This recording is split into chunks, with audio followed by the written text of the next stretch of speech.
హైదరాబాద్ కుబ్దుల్లాపూర్లో భారీ చోరీ జరిగింది. అద్దె పేరుతో జ్యువెలర్ షాప్లో దొంగతనానికి పాల్పడ్డారు దుండగులు.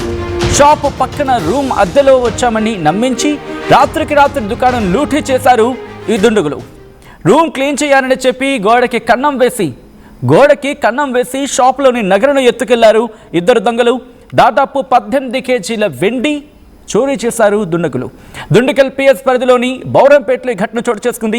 సీసీ ఫుటేజ్ ఆధారంగా కేసు దర్యాప్తు చేస్తున్నారు పోలీసులు. విజువల్స్ మీరు చూడడం జరుగుతోంది. మరీ ముఖ్యంగా ఎవరైనా అద్దెకి దిగుతామని చెప్పి బంగారం షాప్నో లేకపోతే జ్యువెలరీ షాప్ను ఆ పక్కన ఉన్న ఇంట్లో దిగేందుకు వాళ్ళు సిద్ధమవుతున్నారా? ఒక్కసారి వాళ్ళ గురించి ఆరా తీసే ప్రయత్నం చేయండి.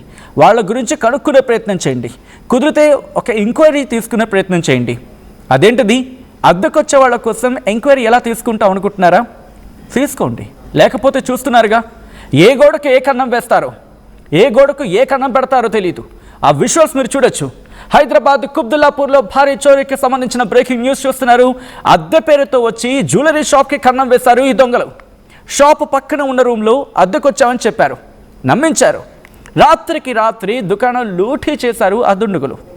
ఏం లేదు, రూమ్ క్లీన్ చేయాలని చెప్పి గోడకి కన్నం వేశారు. జస్ట్ రూమ్ క్లీన్ చేయాలని చెప్పారంతే. చెప్పి గోడకి కన్నం వేసి షాపులోని నగలను ఎత్తుకెళ్లారు ఇద్దరు దొంగలు. దాదాపు 18 కిలోల వెండి చోరీ చేశారంటే అర్థం చేసుకోవచ్చు. కిలో ఎంత ఉందండి? నార్మల్గా ఉందా? కిలో వెండి లక్షల్లో పలుకుతున్న సందర్భం. 1,00,000 దాటి పరిగెడుతుంది అక్కడికో. అటువంటి సందర్భం అంటే 18 లక్షలు ఈజీగా, అంతే కదా.